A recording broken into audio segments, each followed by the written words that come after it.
មួយអាទិនឲ្យមិនព្រមទុកដាក់បងអង្គុយនៅក្បែរមាត់ក្រែស្មាបងសឹងតែប៉ាំងនឹងស្មា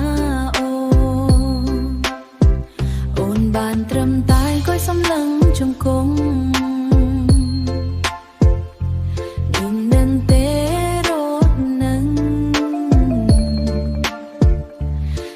ធ្លាប់ធ្នមក្រោមដួងខែ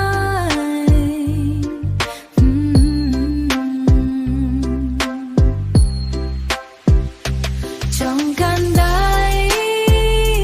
កាន់រាល់ថ្ងៃតើចរណៃចង់ដឹងថាបងមានអារម្មណ៍ទេបើអូនលូកដៃទៅក្បែរក្នុងនេះហាក់ដូចជាធ្ងន់ពីបាដកដង្ហើមយ៉ាងម៉េចមិនដឹងចង់កាន់ដៃកាន់រាល់ថ្ងៃតើចរណៃ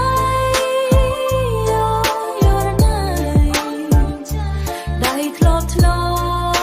មក្រោមដួងខែអូនខែ